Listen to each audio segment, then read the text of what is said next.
exponer anafilaxia y estatus convulsivo. Y anafilaxia. Ya, entonces podemos estar empezando.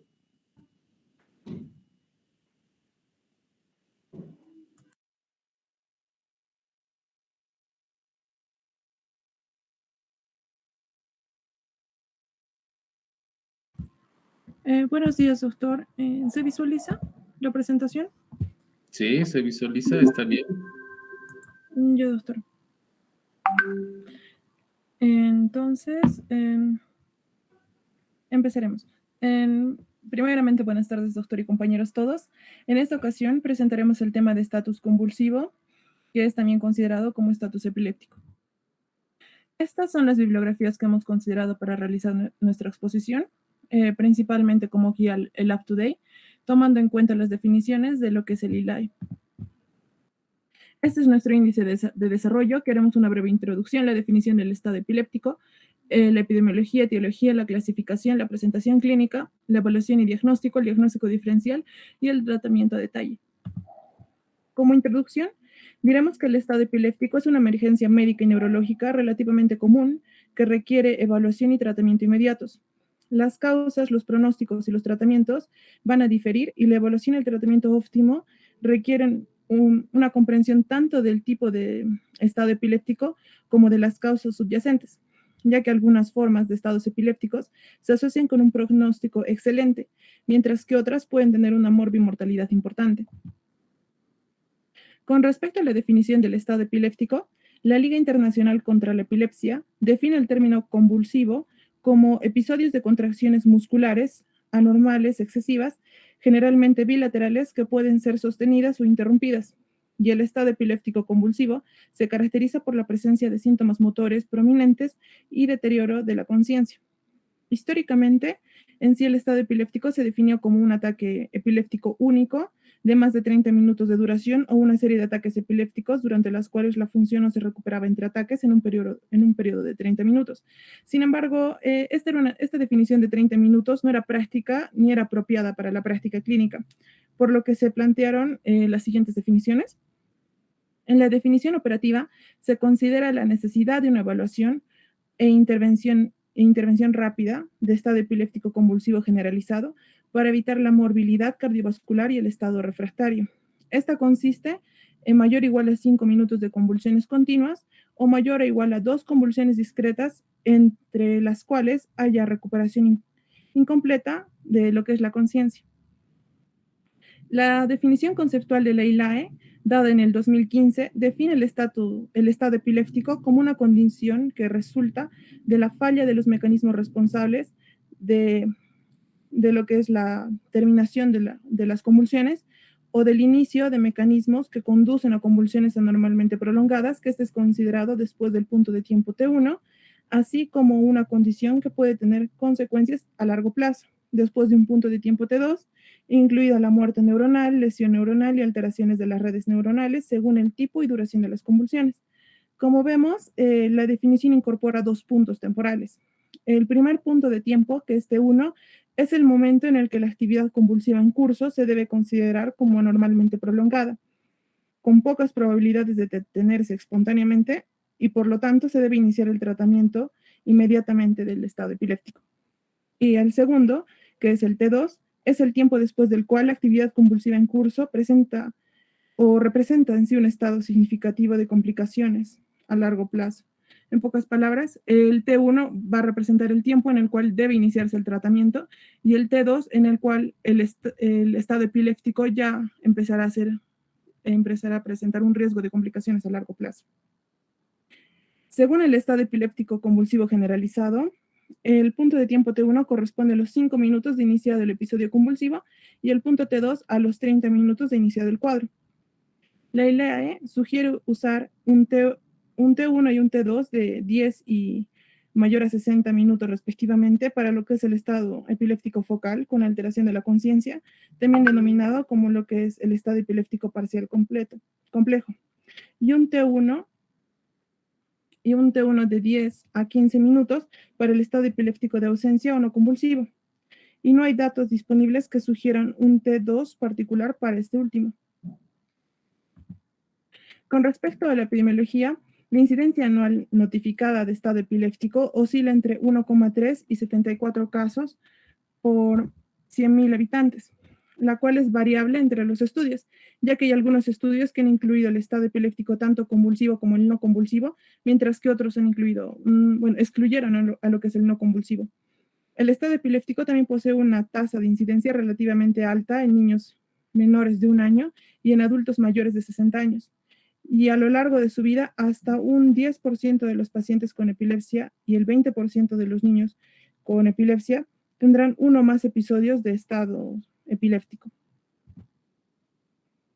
Bien, con respecto a la etiología, la mayoría de los casos de estado epiléptico en adultos se deben a lo que son las lesiones cerebrales estructurales subyacentes o un trastorno tóxico metabólico. Y las causas comunes del estado epiléptico convulsivo van a variar según la edad. En los niños, el estado epiléptico febril es la etiología más común y representa aproximadamente 1/3 de los casos. En adultos, las etiologías más comunes son las sintomáticas agudas, que van a representar aproximadamente la mitad de los casos, seguido de los pacientes epilépticos con dosis insuficientes en su tratamiento anticonvulsivante y los sintomáticos remotos. Y bien, en la siguiente tabla vemos las causas más comunes en adultos. Primeramente, la lesión cerebral estructural, que puede ser aguda, de origen infeccioso o por un tumor cerebral. Entre las causas agudas más comunes tenemos el accidente cerebrovascular, que es en sí la causa más común, el traumatismo cráneoencefálico, la hemorragia subaracnoidea, la anoxia o hipoxia cerebral. Entre las causas infecciosas tenemos la encefalitis, meningitis y absceso cerebral. Las lesiones cerebrales pueden a su vez ser remotas o de larga duración, como sería un traumatismo cráneoencefálico o neurocirugía previa, isquemia cerebral perinatal, malformaciones corticales o arteriovenosas o tumores cerebrales de bajo grado. También tenemos el incumplimiento o interrupción de la medicación anticonvulsivante en pacientes con epilepsia previa, síndromes de abstinencia asociados con la interrupción del consumo de alcohol, barbitúricos o benzodiazepinas, alteraciones metabólicas, por ejemplo, la hipoglucemia, encefalopatía hepática, uremia, hiponatremia, hiperglucemia, lo que es la hipocalcemia y la hipomagnesemia o la sepsis. También tenemos uso o sobredosis de medicamentos que reducen el umbral convulsivo. Entre estos están incluidos lo que es la teofilina, los carbapenens, la penicilina G en dosis altas, lo que es la cefapima, antibióticos quinolonicos, metronidazol, isoniazida, antidepresivos tricíclicos, bupropión, litio, clozapina, lo que es la flumazenil, la ciclosporina, la lidocaína, la bupivacaína, la metrizamida, lo que es el dalfamprida, y en menor medida lo que es la feotiazinas, que estas va a darse cuando es en dosis altas. Entre las causas autoinmunes, que cada vez son más reconocidas en las convulsiones, tenemos especialmente el que se presenta con mayor frecuencia en lo que es el estado epiléptico refractario. Entre estos tenemos a lo que es la encefalitis autoinmune, y también las causas que incluyen anticuerpos contra proteínas neuronales, como la proteína inactiva LGI1, el receptor NMDA, lo que es AMPA, la subunidad GABA-B, y entre otros lo que es la esclerosis múltiple, la encefalitis de Rasmussen del adulto y la encefalitis de Hashimoto y vasculitis lúpica. Bien, la clasificación, en sí clasificar lo que es el tipo de estado epiléptico es importante, ya que es un factor que determina la mortalidad y por lo tanto la agresividad del tratamiento requerido. Esta es la clasificación proporcionada por el UpToDate, donde el estado epiléptico, al igual que las convulsiones, se clasifica de manera electroclínico según la actividad convulsiva, si es focal o generalizada. Tanto el estado epiléptico focal como el generalizado se pueden clasificar según si la actividad convulsiva clínicamente en convulsiva o no convulsiva. Y las formas convulsivas de estado epiléptico van a ser el foco de nuestro tema. Entre los estados epilépticos con actividad convulsiva generalizada, tenemos el estado epiléptico convulsivo generalizado, que se subdivide en el estatus epiléptico convulsivo generalizado primario y el generalizado secundario, que este va a poseer un inicio focal. También tenemos a lo que es el estado epiléptico mioclónico, el tónico, el clónico y el atónico.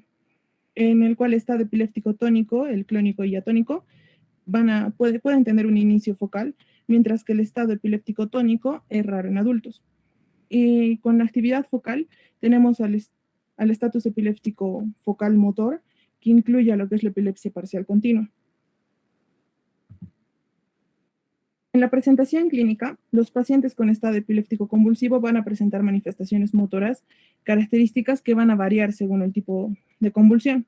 En los tipos de manifestaciones motoras, los pacientes con estado epiléptico convulsivo generalizado tienen una actividad motora tónica y o clónica bilateral obvia y una pérdida del conocimiento.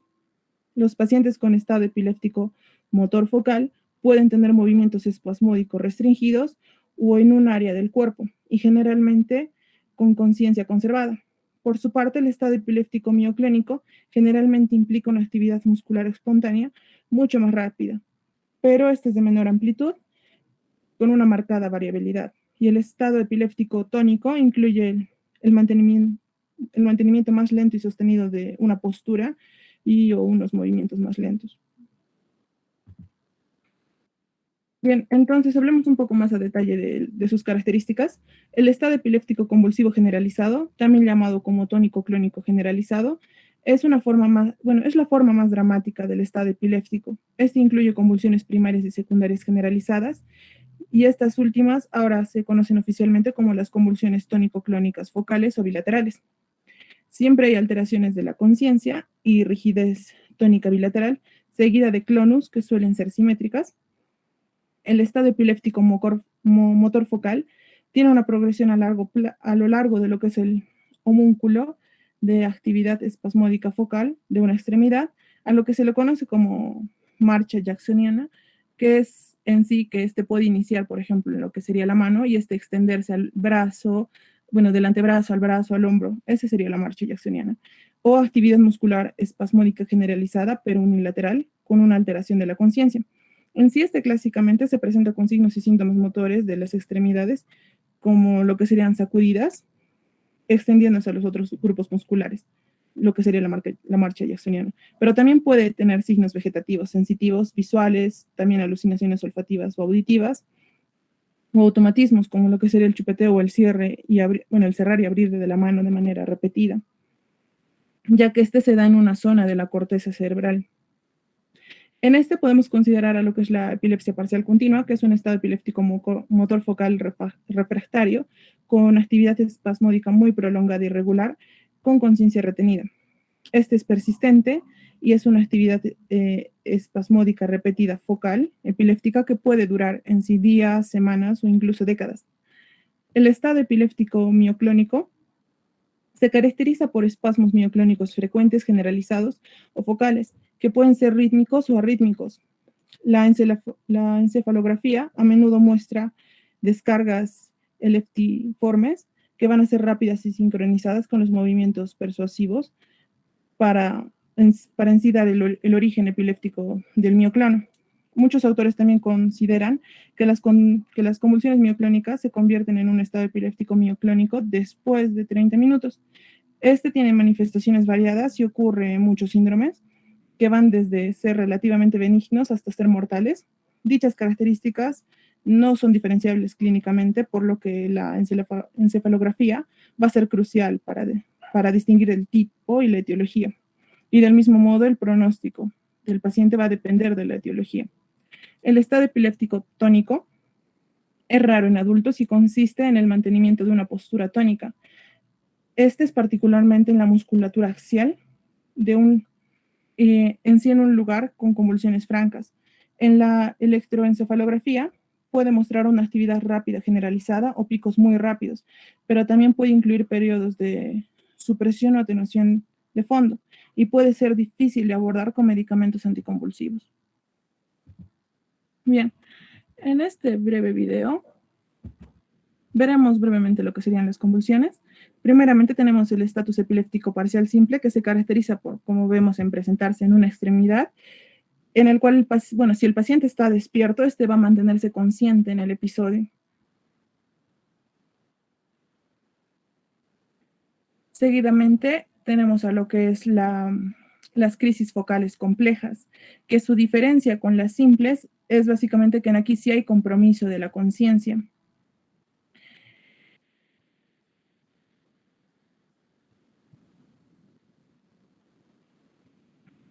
Y bien, una crisis epiléptica parcial simple también puede darse seguida de una parcial compleja, por lo que la historia clínica y la anamnesis van a ser importantes para dar el diagnóstico del paciente.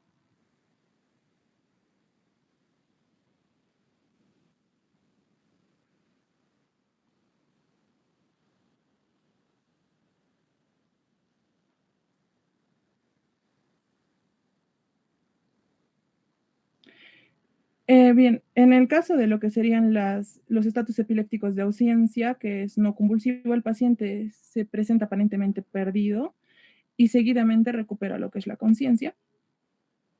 En lo que es el estatus epiléptico atónico, como su nombre refiere, el paciente pierde la tonicidad muscular. Este puede ser total, como vemos en el video, también solo limitarse a la cabeza o a la flexión de las rodillas. En las crisis tónicas se caracterizan por una contracción muscular sostenida, principalmente de la musculatura axial. Estas se caracterizan por ser violentas de todo el cuerpo.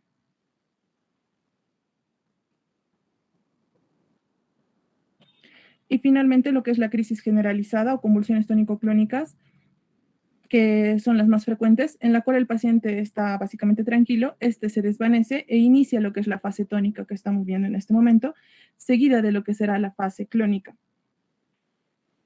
Cuando el paciente finaliza, este demora en recobrar la conciencia y puede presentar lo que sería una amnesia, así como tener dolor muscular generalizado, y posteriormente también puede presentar lo que es una fase post-ictus al despertar.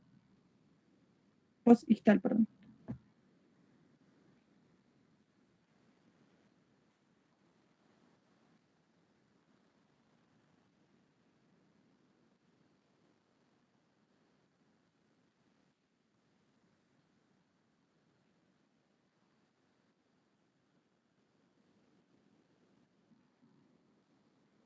Y finalmente el estatus epiléptico mioclónico se caracteriza por iniciar en una extremidad y los músculos tanto de la extremidad como, bueno, y en este tanto los músculos de las extremidades como de la cara pueden verse afectados. Inclusive los presentes en el episodio pueden describir que el paciente terminó lanzando algún objeto.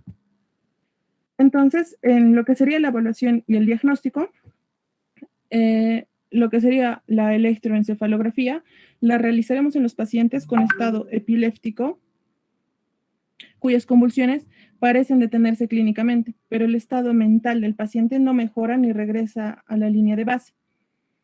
Una, una encefalografía va a ser fundamental en lo que es el diagnóstico de las formas más sutiles de estado epiléptico para distinguir lo que es el estado epiléptico mioclónico del clónico no epiléptico. Y en las secuelas del estado, y también lo vamos a usar en las secuelas del estado epiléptico convulsivo generalizado para excluir convulsiones no convulsivas en curso. Por su parte, la monitorización electroencefalográfica continua va a ser necesaria para el tratamiento del estado epiléptico refractario y puede no ser necesario realizar una electroencefalografía para pacientes con epilepsia ya conocida que vuelven a lo que es la línea basal de un episodio de un estado epiléptico. La realización de neuroimágenes va a ser esencial cuando el estado epiléptico es la primera presentación de la epilepsia.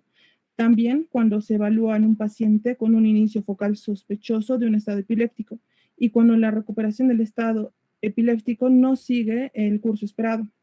Se puede realizar una tomografía computarizada de la cabeza sin contraste en el entorno, en un entorno de emergencia, cuando buscamos, por ejemplo, lo que sería una hemorragia cerebral o una lesión estructural importante como un tumor o un derrame cerebral grave.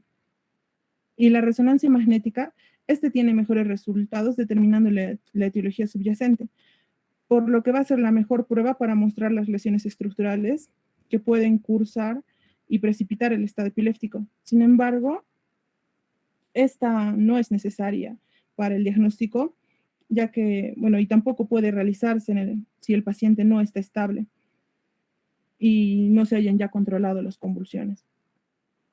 Esta también puede mostrar anomalías debidas a las convulsiones prolongadas recientes. Estas son, bueno, características a menudo reversibles como por ejemplo en T2 o difusión, puede presentarse el realce irregular de contraste o un aumento del flujo sanguíneo en imágenes ponderadas por perfusión. Y se cree que estos hallazgos representan el edema celular inducido por las convulsiones y se ven con mayor frecuencia en estructuras corticales y límbicas, en particular en lo que sería el hipocampo.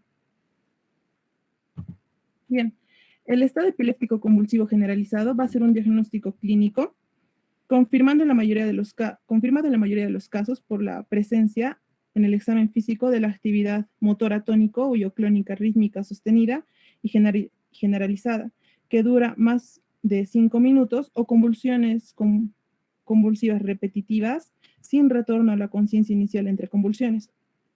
Aunque el diagnóstico suele ser obvio en algunos casos, un examen neurológico detallado va a ser importante para tanto confirmar o diagnosticar lo que serían las formas más sutiles o focales del estado epiléptico, por lo que una buena historia clínica va a ser crucial.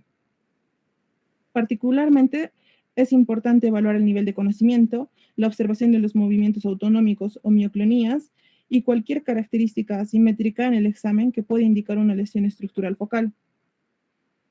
Entonces, el estado epiléptico clínicamente evidente debe tratarse de inmediato y no hay necesidad de esperar a lo que sería un electroencefalograma.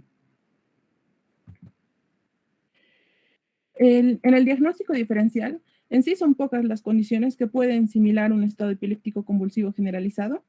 Las encefalopatías, que tienen en sí varias causas, por ejemplo, una insuficiencia respiratoria hipercápnica u otros trastornos metabólicos similares, pueden causar falta de respuesta o movimientos anormales, que incluyen movimientos irregulares consistentes o mioclonos, o movimientos regulares consistentes o clonus inducible, temblores o escalofríos. Estos movimientos en sí pueden ser difíciles de distinguir de un estado epiléptico, para lo cual necesitaremos exámenes auxiliares, como por ejemplo el AGA, y en el electroencefalograma suele mostrarse un fondo muy lento, indicativo de una encefalopatía severa, sin descargas epiléptiformes. Las convulsiones no epilépticas psicógenas y el estado epiléptico psicógeno, aunque es relativamente poco común, debe considerarse en las situaciones en las que hay movimientos motores bilaterales con al menos cierta conservación de lo que es la capacidad de respuesta. El monitoreo de video y lo que es el electroencefalograma van a ayudarnos a dar lo que es el diagnóstico correcto, ya que es poco probable que los episodios prolongados de deterioro de la conciencia y el comportamiento no presente cambios en lo que es el encefalograma, si fuera un verdadero estado epiléptico. En estos pacientes también es importante reconocer el estado epiléptico psicógeno, porque las lesiones iatrógenas de estos pacientes pueden ocurrir, por ejemplo, por lo que sería el tratamiento excesivo con las benzodiazepinas. Los trastornos del movimiento en ocasiones pueden imitar lo que es el estado epiléptico, por lo que un encefalograma en el momento de los movimientos, un examen por un médico experimentado, va a ayudarnos a diferenciarlo. También los temblores y los movimientos distónicos no suelen provocar una disminución de la capacidad de respuesta en estos pacientes. El accidente cerebrovascular del territorio basilar es una condición poco común que también puede simular o desencadenar convulsiones o estados epilépticos. Y es en sí el accidente cerebrovascular agudo de la arteria basilar, como infartos pontinos o lo que sería mesencefálicos o talámicos, o alguna combinación de estos que pueden presentar una actividad motora similar a una convulsión. Los movimientos oculares, estos pacientes se presentan con movimientos oculares anormales, como el nistagmus, mirada vertical limitada, balanceo ocular, o hallazgos pupilares, como la miosis, como parte de un síndrome de Horner. Y el accidente cerebrovascular basilar se confirma en sí mediante neuroimágenes, preferentemente lo que sería la resonancia magnética, la cual obviamente es más sensible que la tomografía, para detectar lo que serían estos accidentes, que son bastante pequeños. Por ello se recomienda y se prefiere lo que es la resonancia. Bien, continuaremos con el tratamiento.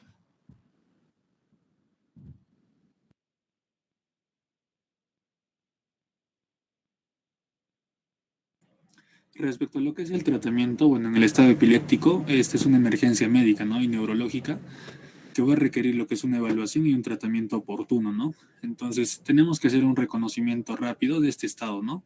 Mediante un diagnóstico, ¿no? Este diagnóstico del estado convulsivo va a ser clínico y se va a confirmar mediante la presencia de una crisis convulsiva generalizada, incesante, que dura más de 5 minutos o múltiples crisis convulsivas bilaterales sin un retorno interictal, ¿no? A nivel de la conciencia inicial. Respecto a lo que es un diagnóstico diferencial, bueno, pocas otras condiciones van a parecer similares al estado epiléptico convulsivo generalizado, ¿no? Entonces, ese estado epiléptico, por ejemplo, el estado epiléptico mioclónico y el motor focal pueden ser más difíciles de distinguir de otras condiciones, ¿no? Entonces, las principales consideraciones de un diagnóstico diferencial van a ser lo que es un estado epiléptico psicógeno, una encefalopatía con falta de respuesta y mioclonías, un trastorno del movimiento, como temblores y distonías, ¿no? Y respecto a una rapidez, bueno, el tratamiento del estado epiléptico va a depender del tiempo, ¿no? Este debe ser breve. Y bueno, el manejo inicial va a implicar una evaluación rápida y un tratamiento de apoyo, ¿no? Una terapia farmacológica urgente, como una benzodiazepina, ¿no? Y terapia urgente que va a lograr un control a largo plazo usando un medicamento anticonvulsivo no benzodiazepínico, ¿no? Siguiente, por favor. Respecto a lo que es una evaluación enfocada urgente, bueno, existen dos parámetros, ¿no? Durante el tratamiento temprano, el médico debe obtener un historial específico de un familiar o un cuidador para determinar lo que es una administración prehospitalaria de benzodiazepinas y cualquier medicamento anticonvulsivo, ¿no? Además, se tiene que ver lo que es un historial de la epilepsia del paciente, ¿no? Así como también factores precipitantes previos a la convulsión, como por ejemplo tenemos a una enfermedad aguda, o posible exposición a sustancias tóxicas, ¿no? O traumatismos, o una ingesta reciente de alcohol en exceso o un cese del consumo crónico de alcohol también, ¿no? O cambios en los medicamentos anticonvulsivos. También se tiene que tener en cuenta lo que son medicamentos actuales, incluido el uso anterior o actual de medicamentos anticonvulsivos, ¿no? Así como también para pacientes con estado epiléptico previo, antecedentes de respuesta al tratamiento, ¿no? Entre otros diagnósticos médicos activos, ¿no? Y el segundo parámetro es que en pacientes con estado epiléptico el examen físico inicial va a ser limitado, ¿no? Una evaluación médica general enfocada debe evaluar lo que es el estado circulatorio y respiratorio del paciente, ¿no? Así como también la tensión de las vías respiratorias, la respiración y la circulación van a ser urgentes, ¿no? Como en otras emergencias médicas. Y el examinador debe también buscar signos de traumatismo craneoencefálico, sepsis, anisocorias o meningitis, ¿no? Entonces se debe realizar un examen neurológico rápido para determinar lo que es el tipo de estado epiléptico y si es que es posible su etiología, ¿no? Siguiente, por favor. Respecto a lo que es una atención del apoyo, existen 4 parámetros. Dentro del primero tenemos a lo que es el enfoque, ¿no? En pacientes con estado epiléptico convulsivo, bueno, la atención del apoyo inmediato debe ocurrir simultáneamente con la administración inmediata de medicamentos anticonvulsivos, ¿no? Entonces, sus principales objetivos de la atención van a ser establecer y mantener las vías respiratorias, la respiración y la circulación adecuadas, ¿no?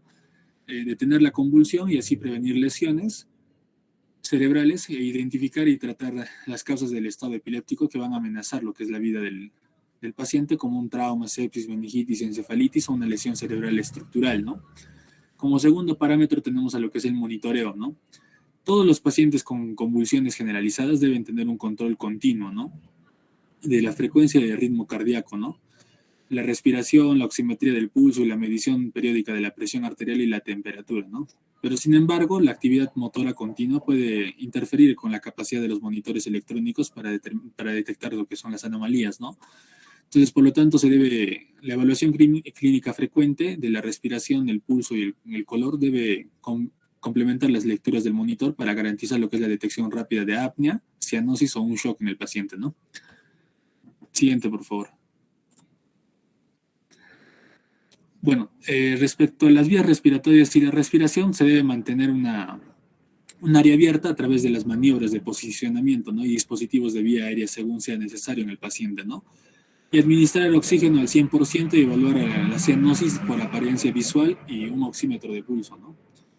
Respecto a lo que es la circulación, bueno, se tiene que tener en cuenta también lo que es la vía aérea desprotegida, bueno, en los pacientes, ¿no? Con cualquiera de los siguientes parámetros, se debe evaluar una intubación endotraqueal o una ventilación mecánica, ¿no? Ya sea el paciente que esté con una vía aérea desprotegida o inmantenible, una apnea o ventilación inadecuada, que el paciente esté cruzando con hipoxemia, o un estado epiléptico que dura mayor a 30 minutos, ¿no? O una necesidad para proteger las vías respiratorias para imágenes cerebrales urgentes, como por ejemplo un TEC previo signos de un accidente cerebrovascular en un territorio basilar, ¿no? Respecto a lo que es una circulación y un acceso vascular, bueno, se debe establecer lo que es el acceso venoso, ¿no? Entonces, los pacientes con un estado epiléptico van a requerir un acceso vascular oportuno, ¿no? Para lo que es la toma de la muestra de sangre y la administración de medicamentos y líquidos, ¿no? Entonces, se debe establecer lo antes posible un acceso intravenoso periférico con al menos 2 catéteres, ¿no? Entonces, se deben usar vías alternativas de administración de medicamentos anticonvulsivos, por ejemplo, ya sea rectal, intramuscular, bucal o intranasal, si es que la administración intravenosa no va a ser posible, ¿no? Dentro de los primeros 5 minutos. Entonces se tiene que ver también lo que es un soporte hemodinámico, ¿no? En el estado epiléptico, por sí no va a causar lo que es una hipotensión de forma independiente, ¿no? Entonces, al menos al principio de su curso, ¿no? Pues la presencia de la hipotensión en pacientes que presentan un estado epiléptico se debe hacer pensar en una condición sistemática subyacente, ¿no? Una causa cardiogénica, hemorrágica, traumática o sepsis, ¿no?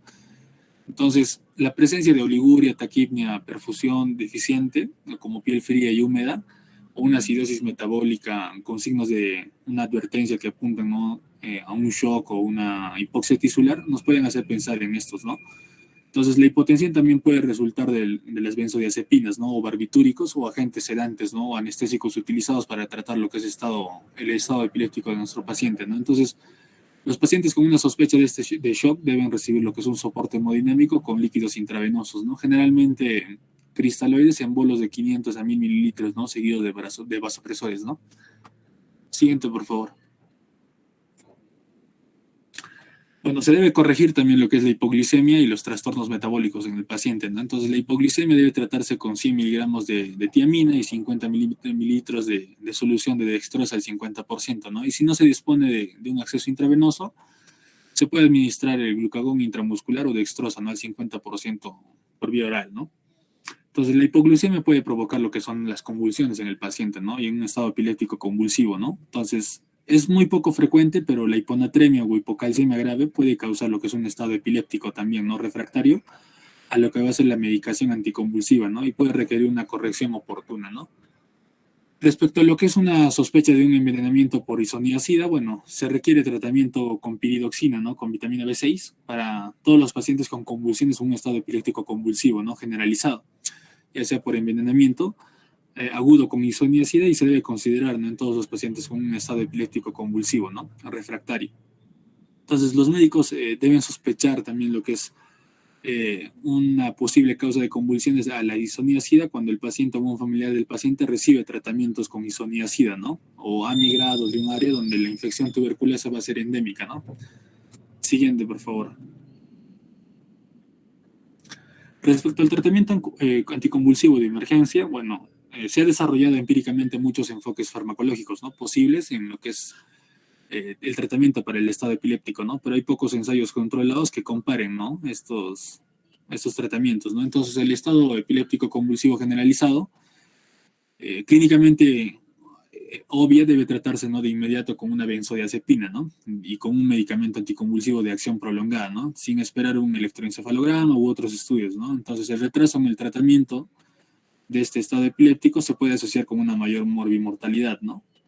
Entonces, a primera terapia tenemos a lo que son las benzodiazepinas, ¿no? Que van a ser el tratamiento de primera línea para el estado epiléptico convulsivo, ¿no? Que van a controlar las convulsiones rápidamente. Entonces, las 3 benzodiazepinas más utilizadas para el estado epiléptico van a ser, ¿no? Lo que es la diazepam, el lorazepam y el midazolam, ¿no? En adultos, la elección de la medicación con benzodiazepinas varía según la vía de administración, ¿no? Para la vía intravenosa se refiere, ¿no? A lo que es lorazepam, midazolam para administración intramuscular, y bueno, diazepam por administración rectal, ¿no? Además de las benzodiazepinas se puede administrar, ¿no? El tratamiento con un medicamento anticonvulsivo intravenoso no benzodiazepínico, ¿no? Como por ejemplo el levetiracetam o la fosfofenitoína, ¿no? O el valproic valproato de preferencia, ¿no? O la cosamida, ¿no? O fenobarbitales como alternativas, ¿no? Entonces, para prevenir la recurrencia, incluso las convulsiones que hayan cesado, ¿no? Después del tratamiento con benzodiazepinas, ¿no? Siguiente, por favor. Entonces, respecto a lo que es un tratamiento prehospitalario, bueno, el tratamiento con benzodiazepinas de este estado epiléptico fuera del hospital parece indicar que es muy seguro y eficaz con los siguientes medicamentos, como es el midazolam, el clonazepam y, bueno, respecto al midazolam, 10 miligramos intramuscular y lorazepam 4 miligramos intravenoso van a ser los fármacos mejor estudiados, ¿no? En este contexto, ¿no? De tratamiento prehospitalario. En cuanto al clonazepam, 1 miligramo intravenoso va a ser una opción en Europa y en otros lugares. Y el diazepam rectal se puede administrar en dosis de 0.2 miligramos kilogramo de peso hasta 20 miligramos, ¿no? Para un adulto. Y bueno, el midazolam vocal y nasal también va a ser prometedor para la interrupción ambulatoria de las convulsiones, ¿no? Un estado epiléptico. Y la dosis típica de midazolam vocal es de 0.2 miligramos kilogramo de peso o 10 miligramos en adolescentes y adultos, ¿no? Siguiente, por favor. Respecto a lo que es un tratamiento en el hospital, la terapia farmacológica va a comenzar con una benzodiazepina y un medicamento anticonvulsivo, ¿no? No benzodiazepínico. Entonces, cuando se disponga de un acceso intravenoso, se debe administrar lo que es lorazepam, ¿no? De 0.1 miligramos kilogramo de peso por vía intravenosa, ¿no? Una velocidad máxima de 2 miligramos por minuto, dejando pasar unos minutos, ¿no? Por ejemplo, 3 a 5 minutos, ¿no? Entonces, para evaluar lo que es su efecto antes de decidir si se necesitan dosis adicionales, ¿no? Y una alternativa, una dosis inicial de carga de lorazepam, ¿no? Basada en el peso de la dosis fija de 4 miligramos, ¿no? Que se va a repetir si todavía es que presenta convulsiones el paciente, ¿no? Y si las convulsiones continúan en este punto, se puede infundir dosis adicionales de lorazepam, ¿no? A una velocidad máxima de 2 miligramos por minuto. Y no va a existir una dosis acumulada máxima, ¿no? Definitiva de lorazepam, ¿no? Entonces, deben guiarse por un efecto clínico, ¿no? Incluso sobre la presión arterial y el control de las convulsiones, ¿no? Tanto clínicamente por el encefalograma o una vez que estén disponibles, ¿no? Entonces, incluso la actividad convulsiva va a cesar después, cese, ¿no? Después de la administración del lorazepam, se debe seguir una dosis de carga de un medicamento anticonvulsivo no benzodiazepínico, ¿no? Para mantener el control de las convulsiones. Ahora, respecto al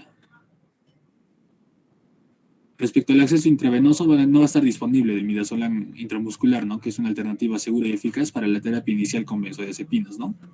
Y para pacientes con un peso corporal mayor a 40 kilogramos, el midazolam se puede administrar por una dosis de 10 miligramos por vía intramuscular, ¿no? Siguiente, por favor. Como segunda terapia o medicamentos anticonvulsivos, tenemos a lo que es una elección de la gente, ¿no? Entonces, los medicamentos anticonvulsivos, como se indicó anteriormente, el tratamiento con un medicamento anticonvulsivo no benzodiazepínico se va a administrar para prevenir, ¿no? Lo que es la recurrencia, incluso si las convulsiones hayan cesado, ¿no? Después del tratamiento con benzodiazepinas, ¿no? Entonces, esto va a ser especialmente importante si es que se ha usado, ¿no? Diazepam o midazolam, ¿no? Para detener las convulsiones, ya que tienen una acción corta de duración, ¿no?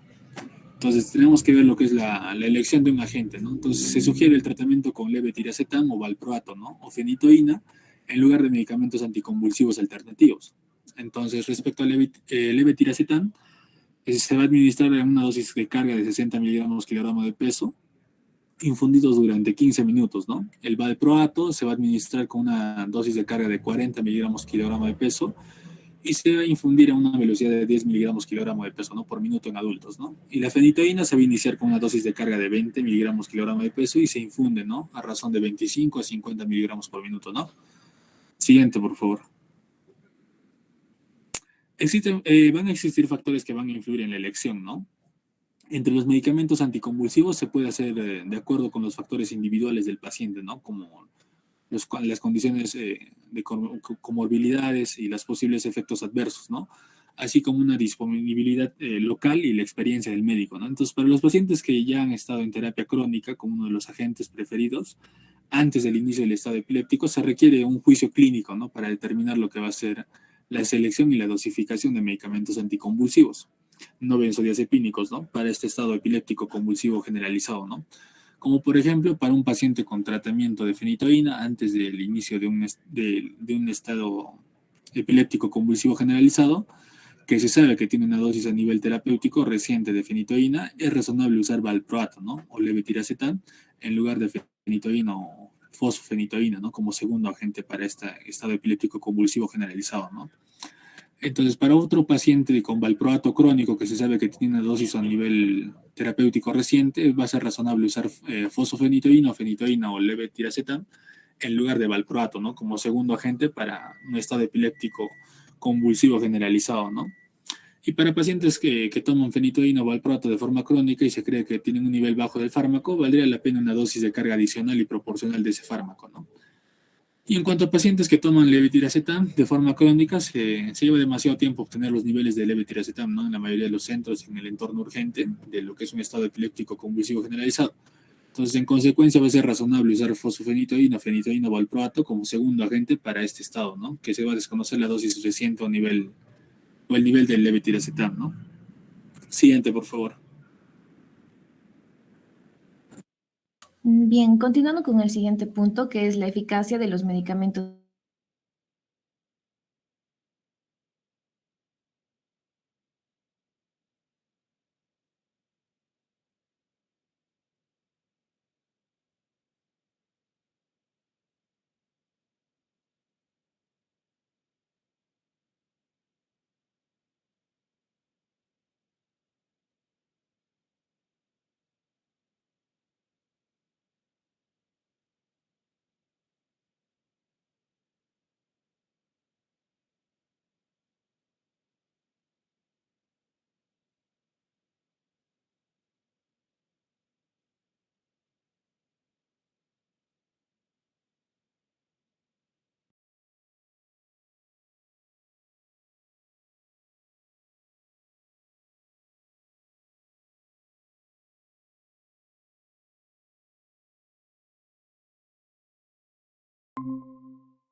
Generalmente preferida de fenitoína para la dosificación intravenosa rápida.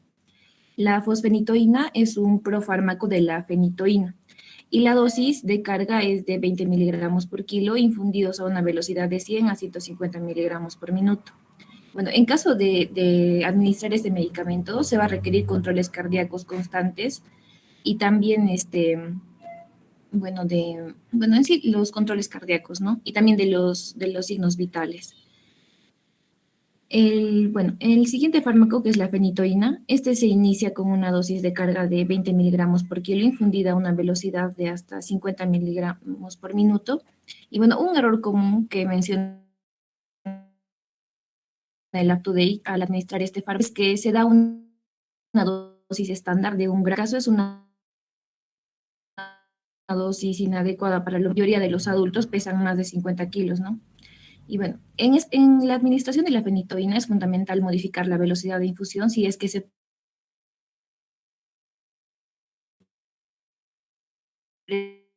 presenta, por ejemplo, en relación a la fenitoína sería importante recordar que la monitorización cardíaca durante la infusión es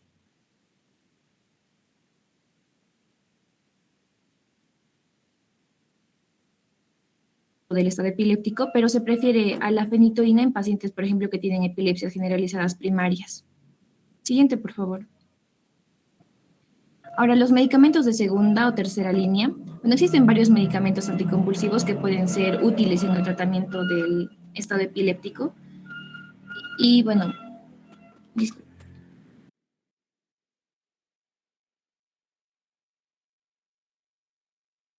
ya.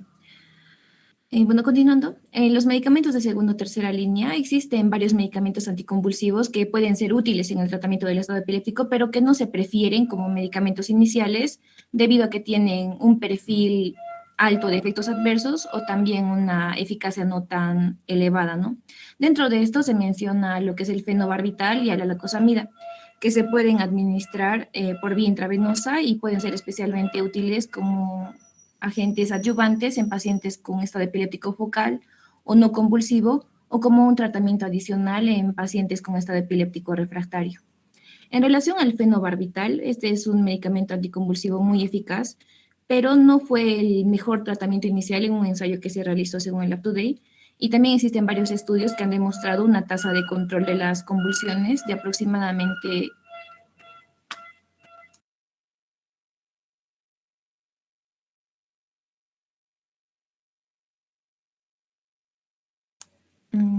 bueno, continuando.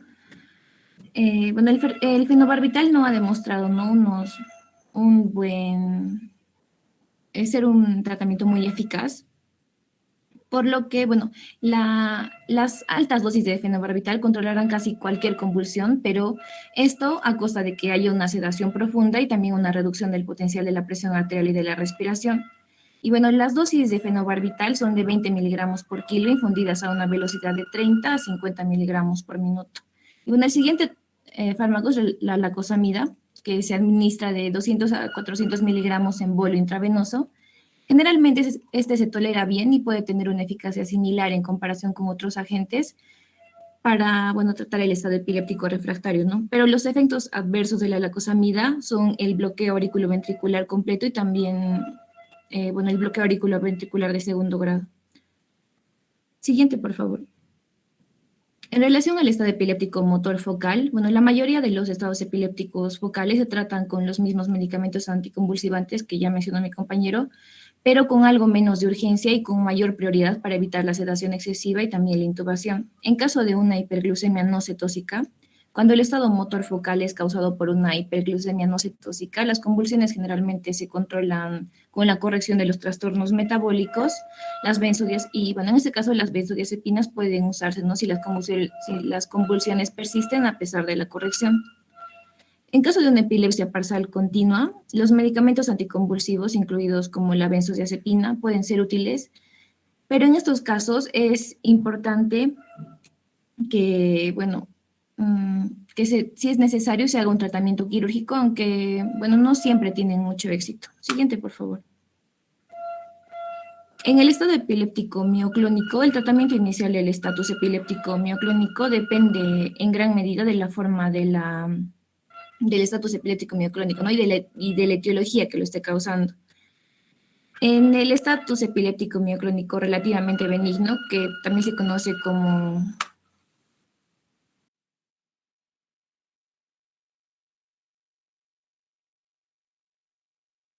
en ese caso como epilepsia mioclónica juvenil.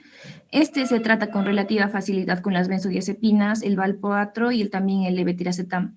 Pero en este tipo de epilepsias es preferible evitar el uso de los medicamentos anticonvulsivantes que están basados en canales de sodio, como son la carbamazepina, la fenitoína, la oscarbamazepina y la lacosamida. En caso del estatus epiléptico mioclónico grave, que ocurren, por ejemplo, en síndromes de epilepsia generalmente de inicio en la infancia, como es el síndrome de Dravet y Lennox-Gastaut, estos son mucho más difíciles de tratar. Bueno, por lo que su tratamiento es más complicado, pero también se pueden utilizar lo que son los fármacos para el estado epiléptico convulsivo generalizado. En caso del estatus epiléptico mioclónico debido a enfermedades médicas que causan encefalopatía, como por ejemplo la uremia o sepsis, en este caso los medicamentos anticonvulsivantes utilizados son útiles, pero el resultado depende principalmente del tratamiento o del manejo de la enfermedad que esté ocasionando, ¿no? Esta patología. Siguiente, por favor. En relación a la recuperación posictaria y la evaluación adicional, bueno, el ritmo esperado de recuperación, en este caso, los pacientes con estado epiléptico convulsivo generalizado comienzan a recuperar la capacidad de respuesta dentro de los primeros 10 a 20 minutos posteriores a la convulsión generalizada, por lo que es muy importante vigilar, ¿no?, estos primeros 10 a 20 minutos. Las dos razones más comunes para la recuperación posictal prolongada son la sedación debida a medicamentos y también la continuación de las convulsiones no convulsivas, que, bueno, según el UpToDate son difíciles de distinguir clínicamente. Y también hay que tener en cuenta que la reversión de benzodiazepinas con flumazenil debe evitarse en estos casos, ya que la reversión puede precipitar más convulsiones. En relación a la evaluación neurológica, durante el periodo de recuperación posictal es importante repetir el examen neurológico, esto en busca de hallazgos asimétricos o hallazgos que nos puedan sugerir pistas de una etiología distinta o subyacente. Bueno, el monitoreo del electrocardiograma Esto es para pacientes con estado epiléptico que tengan la primera presentación, ¿no?, de convulsiones. En estos casos se debe realizar el electroencefalograma para evaluar la actividad del cerebro y para descubrir, ¿no?, cuál es la posible patología. Siguiente, por favor. En relación a la neuroimagen, para los pacientes con estado epiléptico que tengan la primera presentación de convulsiones o epilepsia, o aquellos con un inicio focal sospechoso de estado epiléptico, o aquellos que no se están recuperando como se esperaba, se debe tener una tomografía o una resonancia magnética nuclear una vez que las convulsiones ya estén controladas. Y bueno, por último, la punción lumbar. La punción lumbar se va a justificar como un análisis en caso de que la clínica lo sugiera, ¿no? Que es, no, por ejemplo, que nos sugiera una infección aguda que involucre el sistema nervioso central, o si el paciente tiene antecedentes de malignidad y hay sospecha de metástasis leptomeningias. En otras circunstancias es menos probable que la punción lumbar no sea útil e incluso nos puede orientar hacia diagnósticos erróneos, ya que la convulsión prolongada puede causar una pleocitosis del líquido cefalorraquídeo. Siguiente, por favor. Eso es todo, doctor. Gracias.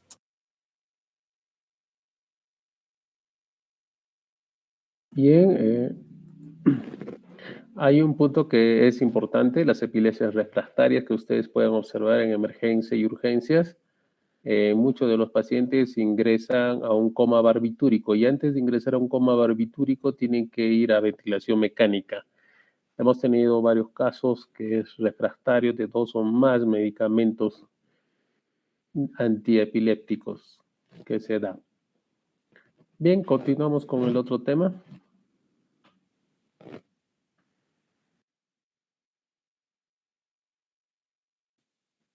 Está bien, doctor. Presentamos un momentito, por favor.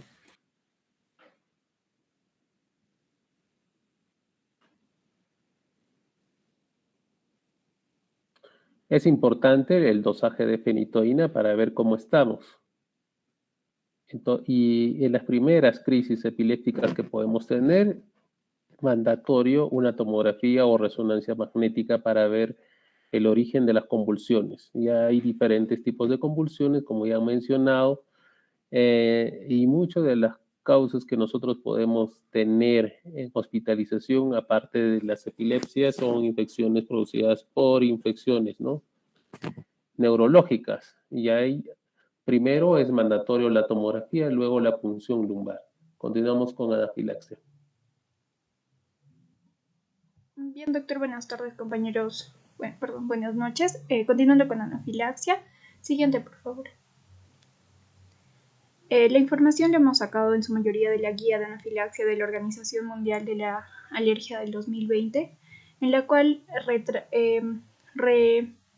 identifica los siguientes objetivos: aumentar la conciencia global de los conceptos actuales en la evaluación y el manejo de la anafilaxia en los entornos de atención médica a nivel mundial, prevenir las recurrencias de la anafilaxia en la comunidad, reducir las muertes evitables y mejorar la asignación de recursos para la anafilaxia. Siguiente, por favor.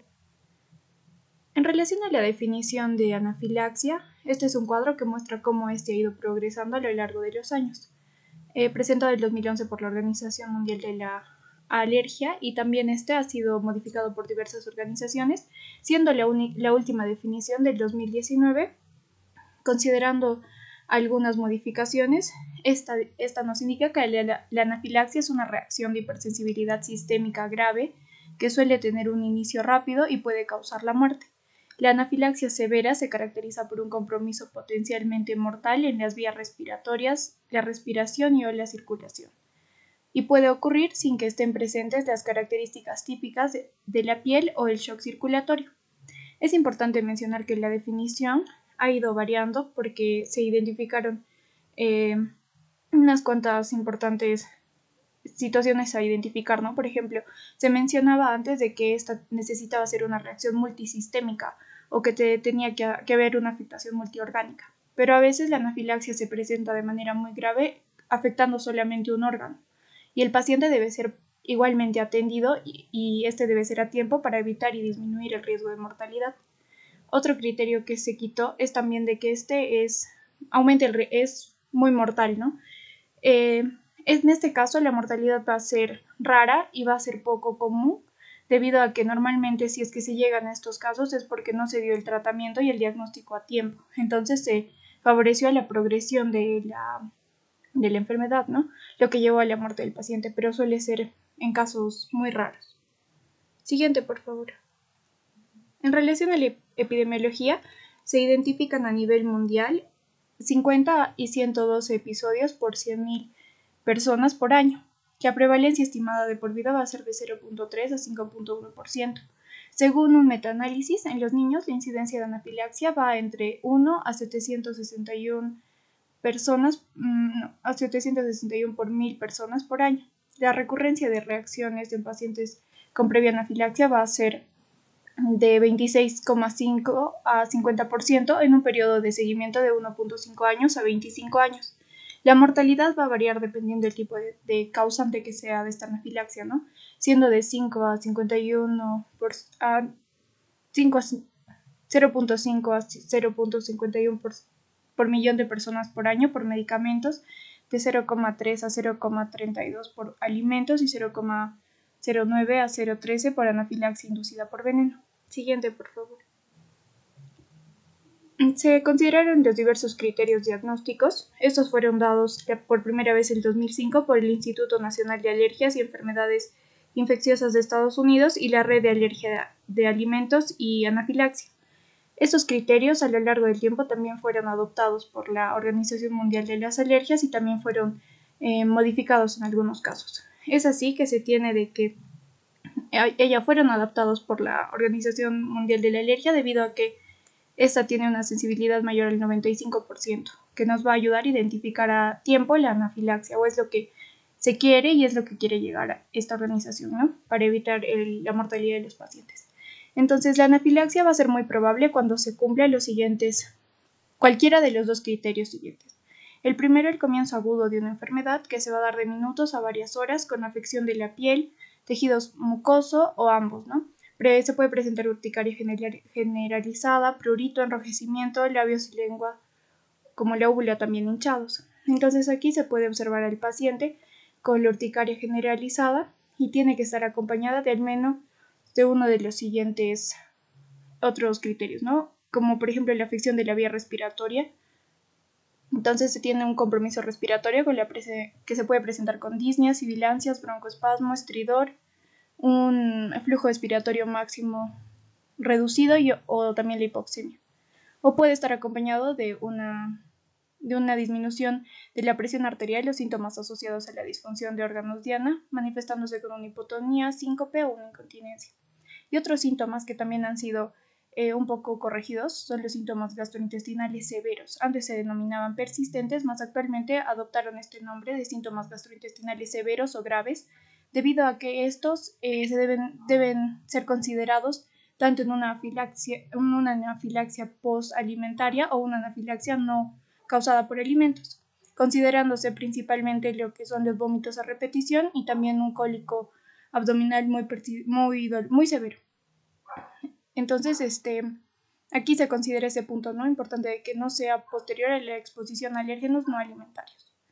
El segundo criterio que puede cumplirse es el inicio brusco de la hipotensión, broncoespasmo o compromiso laríngeo, post la exposición a un alérgeno conocido o altamente probable para el paciente, que se puede manifestar en minutos a varias horas, incluso en la ausencia de compromiso cutáneo típico. Esto también va a ser importante resaltar en esta parte, ya que a veces el compromiso cutáneo solamente se va a dar en 10 a 20% de los casos, pero eso no significa de que el hecho que exista una afección cardiovascular o respiratoria, el paciente no tenga anafilaxia, ¿no? Es más importante considerar la afección cardíaca y la afección respiratoria. En relación al alérgeno, este es descrito como una sustancia que puede ser en la mayoría de casos una proteína capaz de desencadenar una respuesta inmunitaria que puede provocar la reacción alérgica. La hipotensión que pueda presentar el paciente en adultos se va a hacer una presión arterial sistólica menor a 90 milímetros de mercurio con una disminución de mayor al 30% desde la línea base de esta persona. Y en lactantes y niños una presión arterial sistólica baja que va a ser específica para la edad y la disminución mayor a un 30% de la presión arterial sistólica. Esta también se puede presentar con broncoespasmos, que Es importante excluir aquí los síntomas de las vías respiratorias inferiores desencadenados por alérgenos inhalados comunes o por alérgenos alimentarios que se perciben como causantes de reacciones de inhalación en ausencia de la ingestión. En relación al compromiso laringio, este más se puede dar por la presencia de estridor, cambios vocales u odinofagia. Siguiente, por favor. Y en relación a los diagnósticos diferenciales, es importante considerar al asma agudo, el síncope, la ansiedad o ataque de pánico, la urticaria aguda generalizada, la aspiración de cuerpo extraño y a nivel cardiovascular el infarto agudo de miocardio y la embolia pulmonar. En este punto es importante considerar que en el asma, la urticaria aguda generalizada y los síntomas de infarto de miocardio pueden ocurrir durante episodios anafilácticos. En relación a los síndromes postprandiales, tenemos la escombroidosis, que va a estar asociado al atún, el síndrome de la alergia al polen alimentario. Este síndrome va a estar asociado a frutas y verduras crudas que van a contener diversas proteínas que pueden realizar una reacción cruzada con los alérgenos transportados por el aire. Glutamato monosódico, sulfitos, comida envenenada. En relación al exceso de histamina endógena, tenemos a los mastocitos o trastornos clonales de mastocitos. En esta enfermedad es importante considerar que a veces la anafilaxia puede ser la primera manifestación de esta enfermedad. También tenemos a la leucemia basófila, también a los síndromes de rubor, entre los que se encuentra la perimenopausia, síndrome carcinoide, epilepsia autonómica, carcinoma medular de tiroides. Y en las enfermedades no orgánicas, la disfunción de las cuerdas vocales, hiperventilación, episodios psicosomáticos. En relación al shock, puede ser shock hipovolémico, shock cardiogénico o shock distributivo. Y shock séptico. En el shock distributivo es importante señalar que se debe diferenciar si este es por una anafilaxia o por una lesión de la médula espinal. Entre otros diagnósticos diferenciales podemos encontrar el angiodema no alérgico, el angiodema hereditario tipo 1, 2 y 3, angiodema asociado a inhibidores de la enzima angiotensina convertir en angiotensina, síndrome de fuga capilar sistémica, síndrome de hombre rojo causado por la vancomicina y el feocromocitoma, que va a ser una respuesta paradójica. Siguiente, por favor.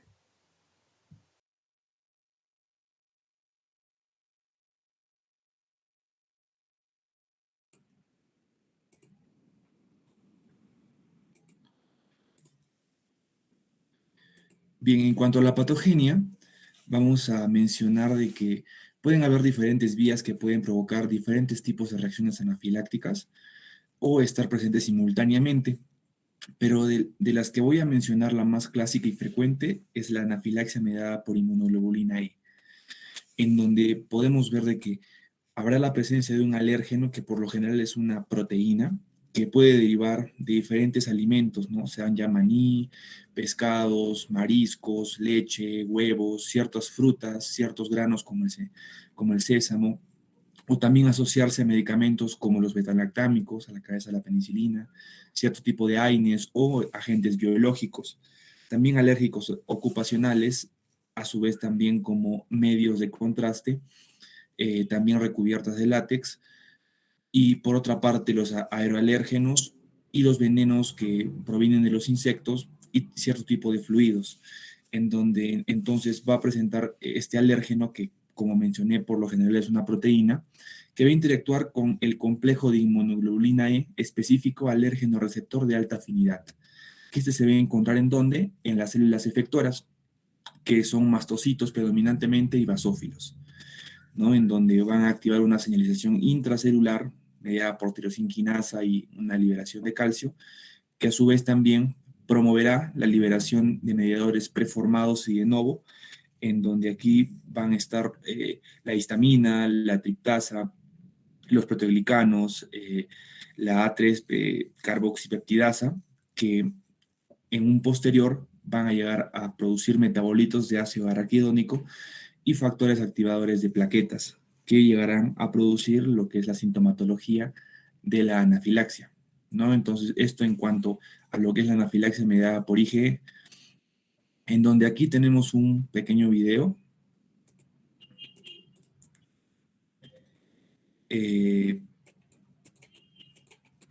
para poder verlo. Un momentito. Sí.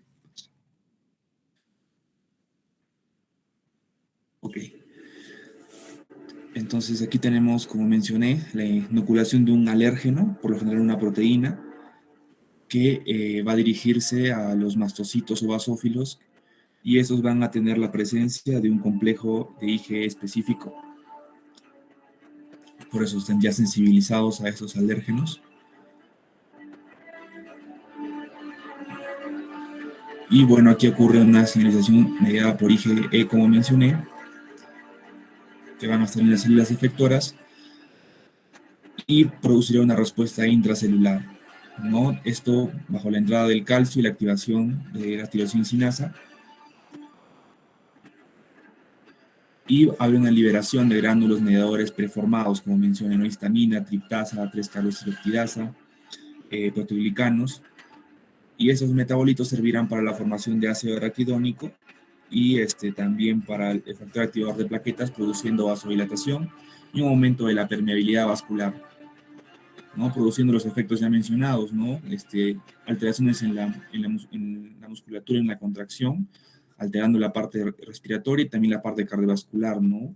Produciendo una depresión miocárdica y por su efecto también la hipotensión consecuente, ¿no? Y bueno, aquí un pequeño recuento del por qué la epinefrina es efectiva respecto a la anafilaxia en relación a su patogenia, ¿no? Considerando sus efectos farmacológicos, no produciendo esa vasoconstricción, un aumento de la presión arterial, sobre todo, y aumento de la frecuencia cardíaca y fuerza de contractibilidad.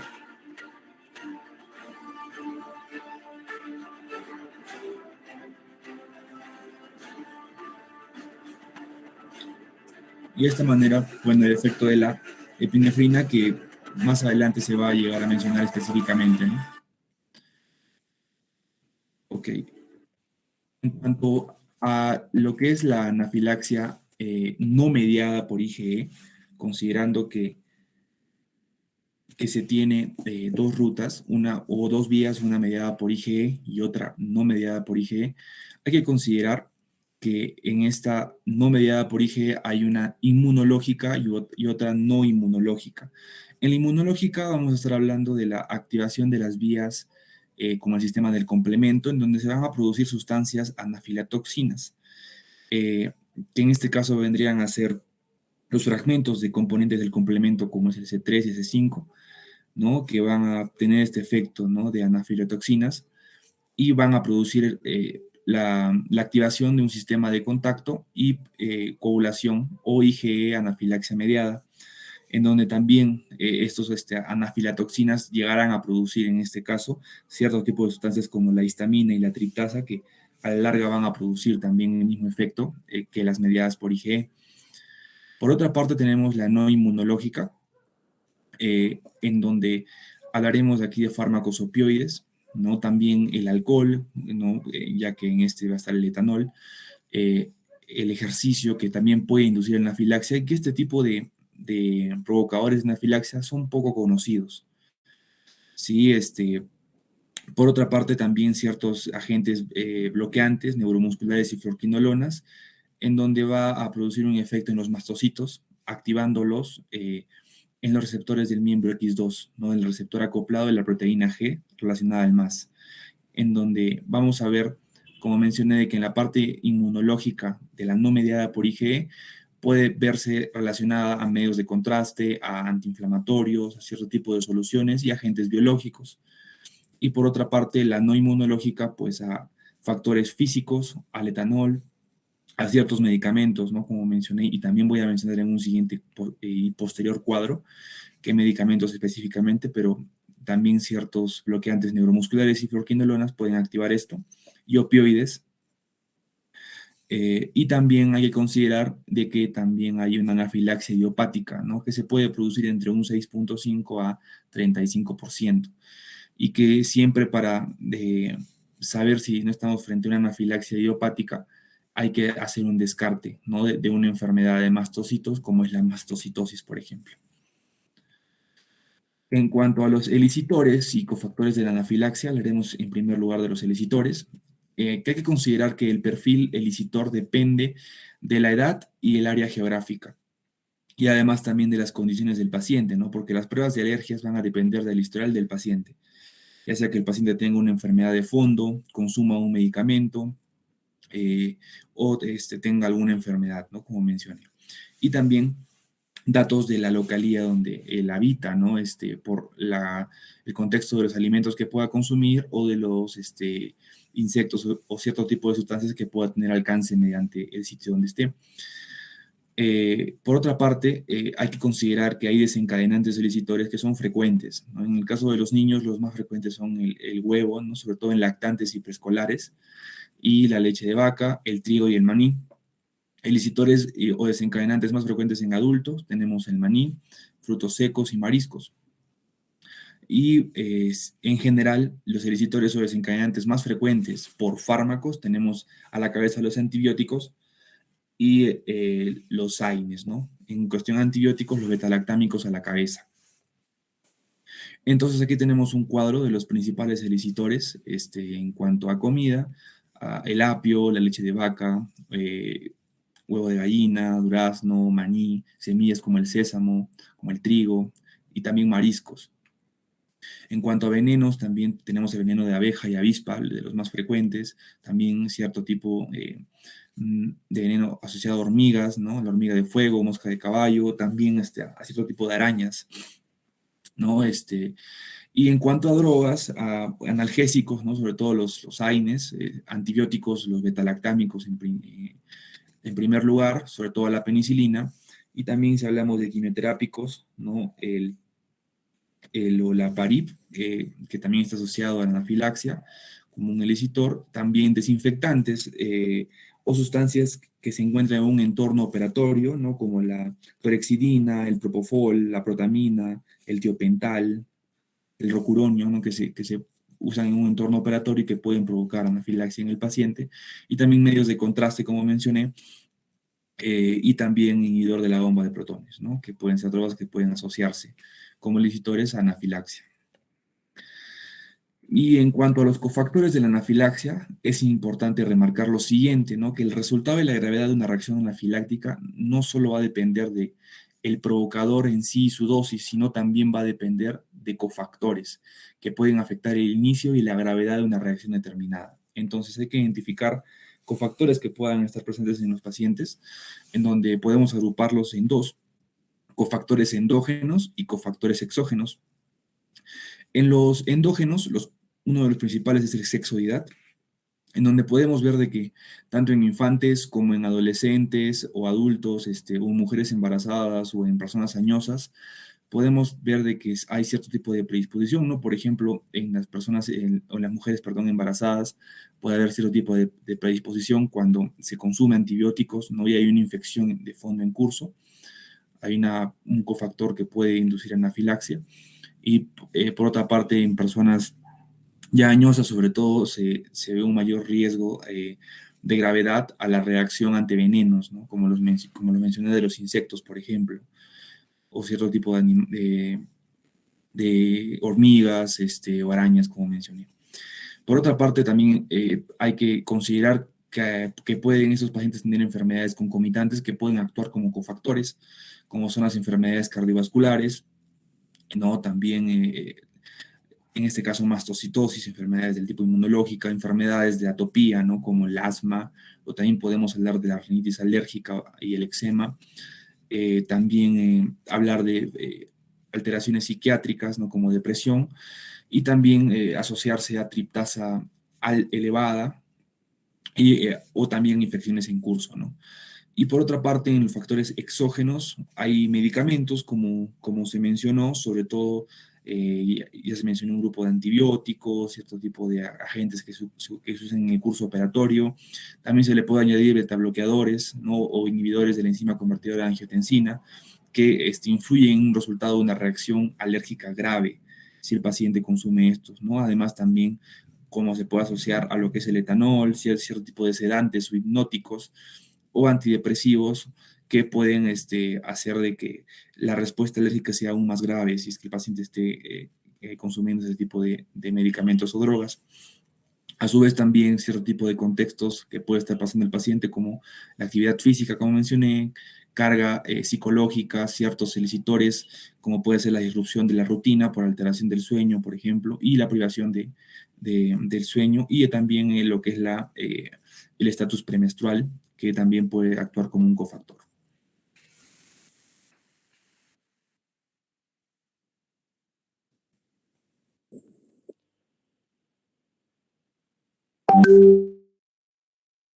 Muy bien, continuando con la exposición, vamos a tocar esa parte, ¿no? Las pruebas diagnósticas de anafilaxia aguda. Principalmente como pruebas diagnósticas se refiere a pruebas laboratoriales, ¿no? Donde se encuentra principalmente la triptasa sérica aumentada. Generalmente una triptasa sérica aumentada se va a dar dentro de los 15 minutos a 3 horas posterior al inicio del cuadro anafiláctico. E incluso puede ser más, llegando a un punto máximo entre 1 y 2 horas. Algo importante que recordar, bueno, o tener en cuenta que los test comerciales o los test que se usan normalmente van a medir una triptasa sérica total, o sea, van a medir alfa triptasa y beta triptasa. Pero se ha visto que en estudios más recientes se ha visto que la beta triptasa madura es un indicador mucho más fidedigno de, o nos sirve más para hacer un diagnóstico de anafilaxia aguda, ¿no? Además, estos test comerciales nos van a medir la carga de los mastocitos, pero el hecho de que midan la carga de mastocitos no van a medir específicamente la anafilaxia. Por lo tanto, un valor normal de una triptasa sérica no excluye la anafilaxia, ya que recordemos que la triptasa sérica se va a aumentar ya a los 15 minutos o a las 3 horas posterior al inicio, ¿no? Por lo tanto, una triptasa sérica,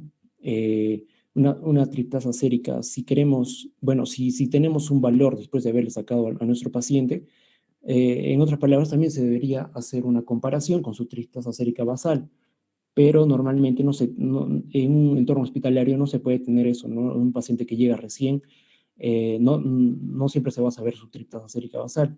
Y si se quiere sacar una triptasa sérica basal, debe pasar al menos 24 horas posterior a la resolución de los síntomas anafilácticos, ¿no? Algo importante también a tener en cuenta que al menos en esta guía bibliográfica que hemos tomado, se toma en cuenta el pico de los mastocitos, ¿no? Hay una fórmula que se ha propuesto que era la de que sea mayor a 1.2 veces el valor basal de triptasa más 2 nanogramos por litro para hacer un diagnóstico de anafilaxia aguda. Pero se ha visto que, no hay un buen consenso porque esa fórmula no va a ayudar a detectar todas las reacciones anafilácticas. Eso con respecto a la triptasa sérica total, ¿no? Ahora, hay otras pruebas también que se han estudiado o que han sido estudiadas, por ejemplo, la medición de la histamina, en este caso una histamina plasmática, pero incluso puede ser un mejor medidor que la triptasa sérica total, pero llega a un punto máximo de 5 a 15 minutos, o sea, llega a un punto máximo mucho antes que la triptasa sérica. Entonces, si el paciente llega al hospital, posiblemente sus niveles de histamina ya estén normales. Y eso con respecto a esto, ¿no? Los laboratoriales. Siguiente, por favor.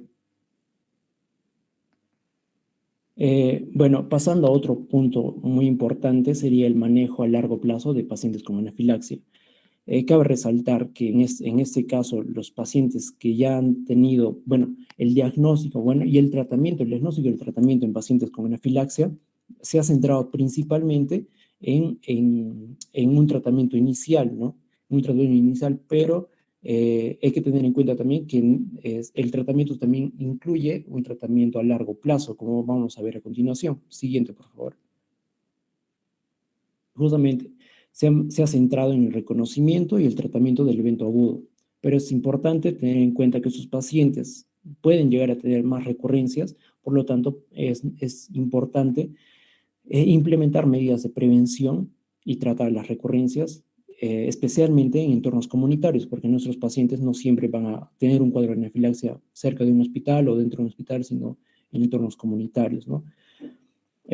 Para lo cual se ha propuesto puntos claves justamente para la reducción de riesgo a largo plazo. Entre estos tenemos, por ejemplo, la epinefrina, otro, los antihistamínicos H1, los inhaladores para el asma, la gravedad de episodios anafilácticos anteriores y anafilaxia como tema poco reconocido y tratado.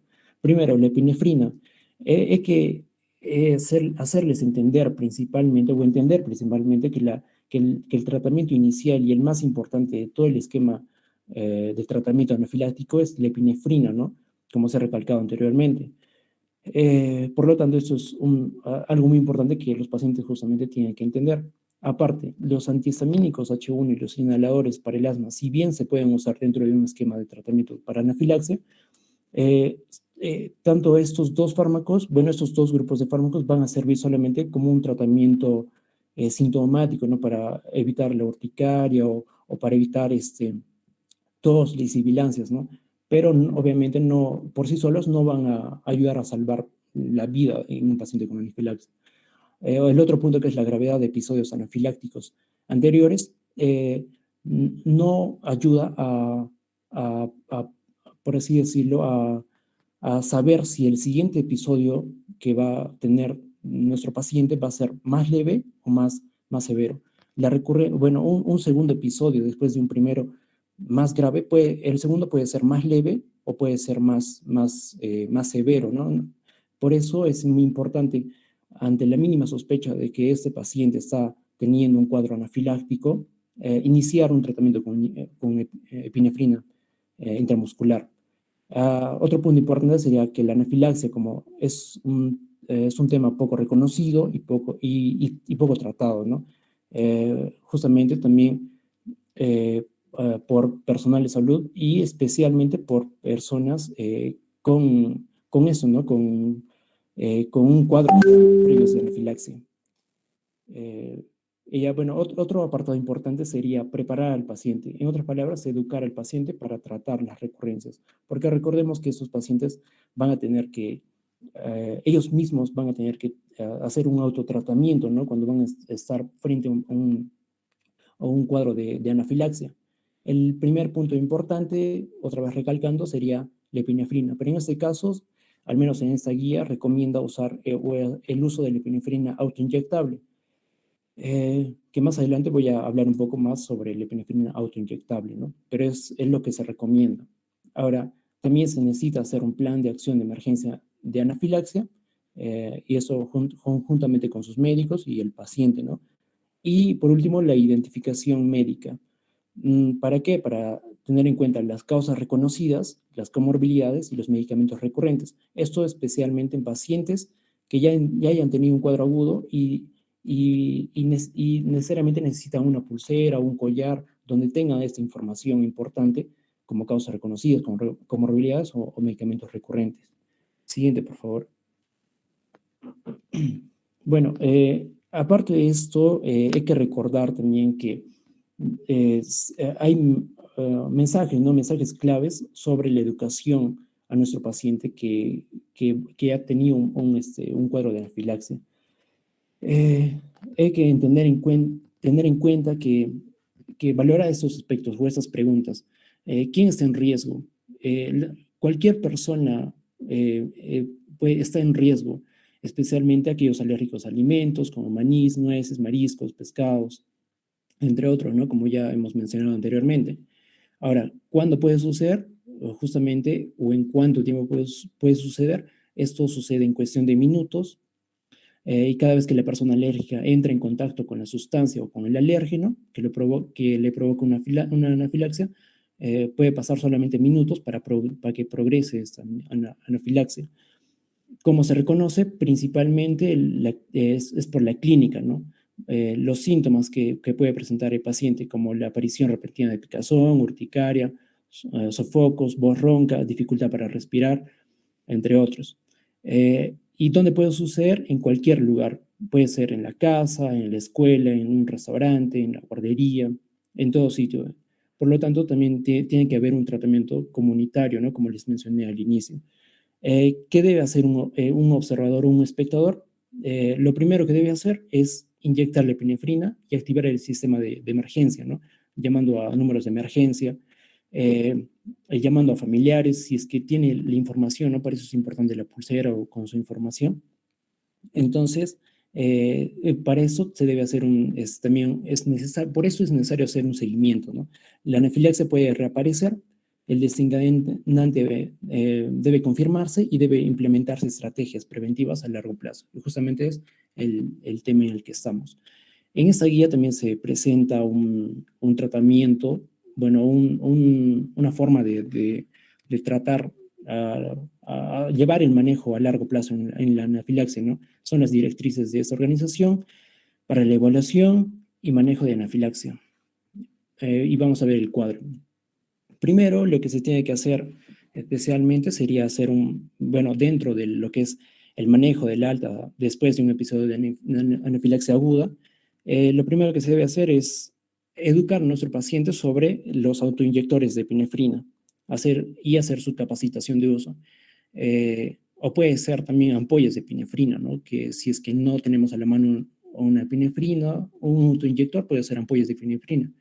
Además, se debe hacer un plan de emergencias de anafilaxia y educar a nuestro paciente y tener la identificación médica necesaria, que ya les había mencionado los datos importantes sobre este, ¿no? Eso como paso uno. Como paso dos sería hacer la confirmación de los desencadenantes de la anafilaxia, o sea, buscar el desencadenante. Se pueden hacer pruebas cutáneas de alérgenos, esto principalmente por un especialista, ¿no? De 3 a 4 semanas después de que haya tenido el episodio agudo. Buscar también el alérgeno específico, niveles de inmunoglobulina E, esto como paso 2.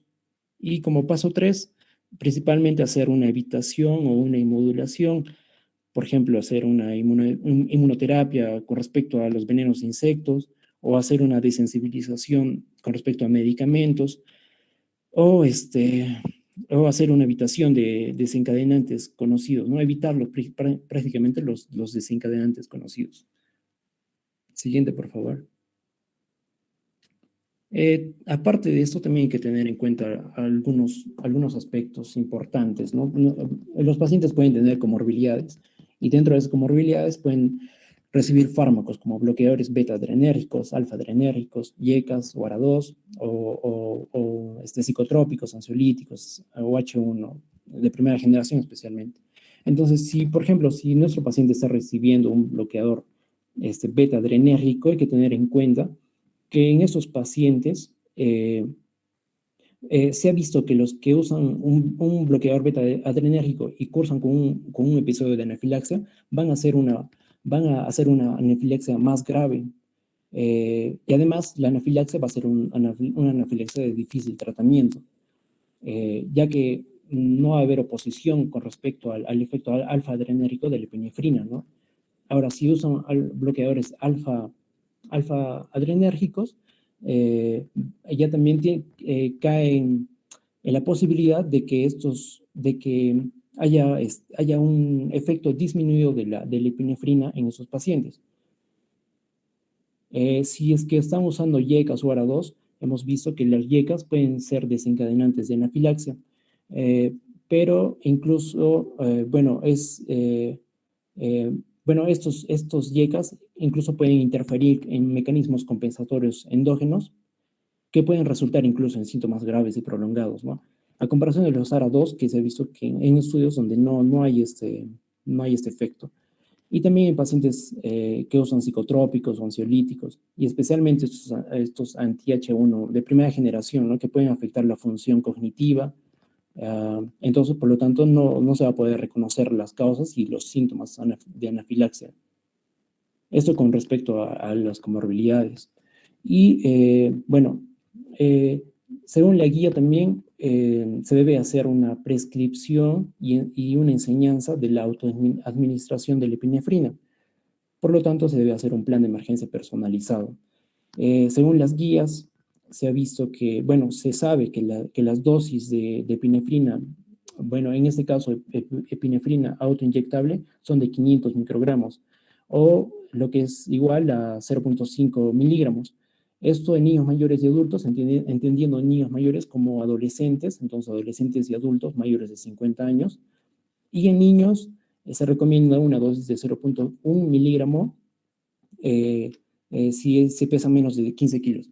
Eso también haciendo una comparación, ¿no?, con otras revisiones. Por ejemplo, en el UpToDate muestran una revisión con respecto a estas dosis y muestran dosis, bueno, algo interesante es que muestran dosis tanto con una epinefrina autoinyectable y con la fórmula clásica, ¿no?, que sería epinefrina en ampollas.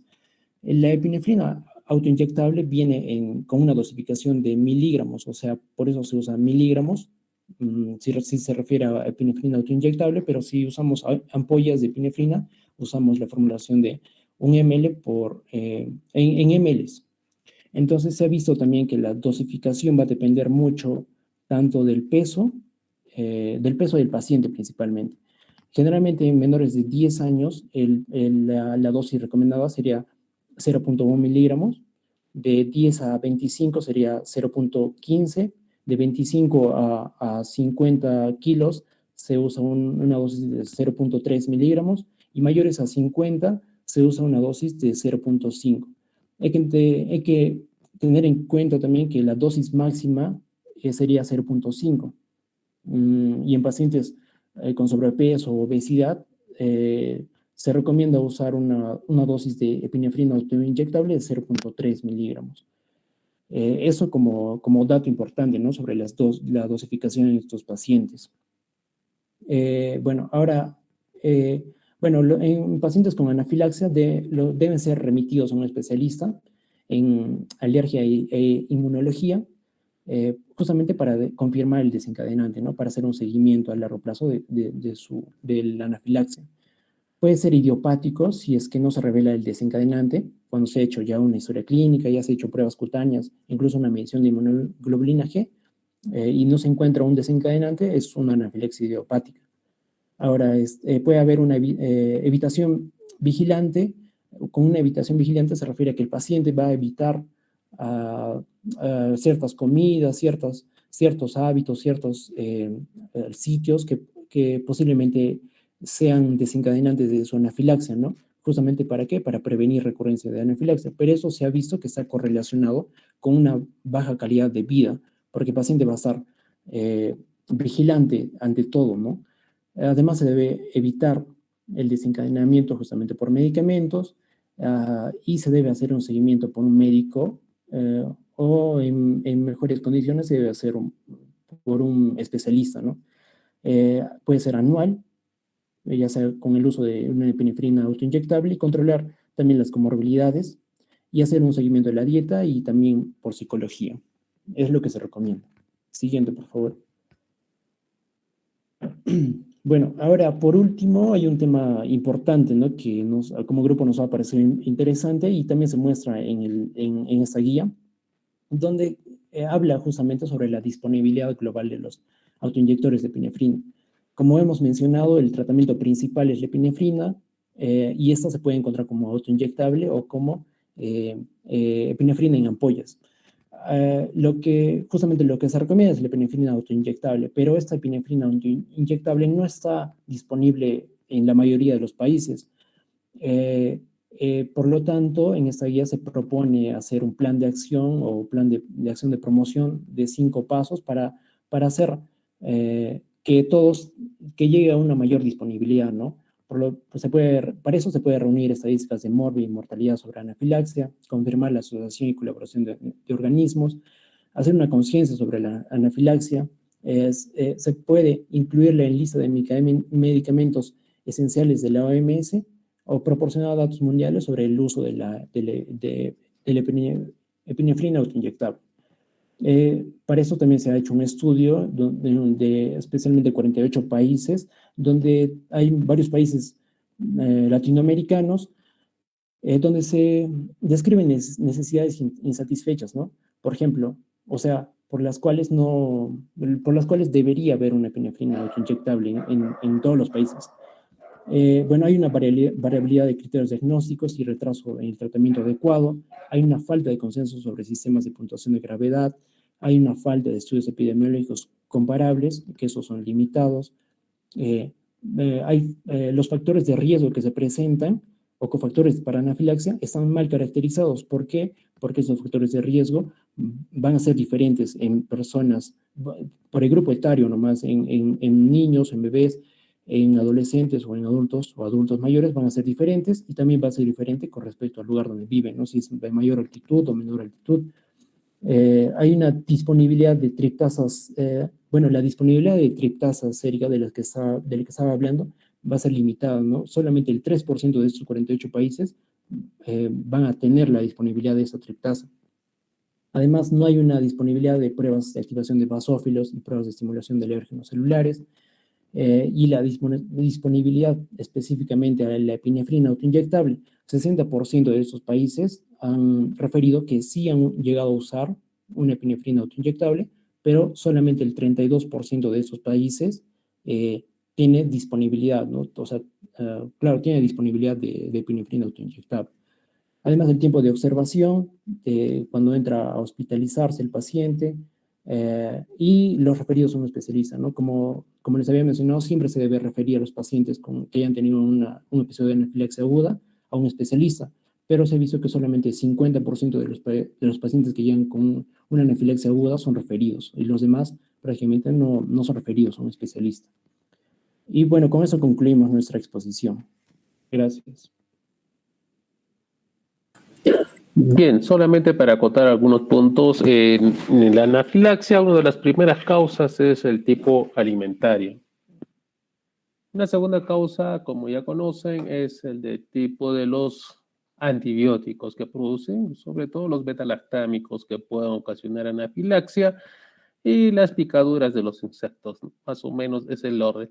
Cuando ustedes sospechan una anafilaxia por la clínica, tienen que empezar. Si bien es cierto, podemos sacar los niveles de triptasa sérica, que no lo tenemos en nuestros hospitales, y los niveles de histamina tampoco, pero debemos empezar inmediatamente el tratamiento de elección, que es adrenalina. Ese es importante. Podemos poner de 0.3 a 0.5 intramuscular, y luego podemos hacer infusión, dependiendo de la gravedad, si hace un shock anafiláctico. Esos puntos importantes a remarcarnos sobre cómo es el abordaje, que eso lo vamos a realizar en la práctica de los casos clínicos que nosotros vamos a tener. Bien, me parece las dos revisiones importantes, actualizadas, que así debe ser. Creo en aras del tiempo, estos temas vamos a ahondar en los casos clínicos, vamos a ir paso por paso, sobre todo que nos involucra más en el tratamiento de anafilaxia. Para olvidar, en otros países tienen pues un distintivo, incluso una cadena que esos pacientes tienen anafilaxia a diferentes, ¿no? De repente alimentos, polen, y tienen también su epinefrina, ¿no? Autoaplicable. En nuestro medio no, pero sí es recomendable a los pacientes que tienen anafilaxias recurrentes, deben andar con su adrenalina por lo menos y su jeringa hipodérmica. Bien, nos vemos el día viernes y el sábado. Eso sería todo por hoy.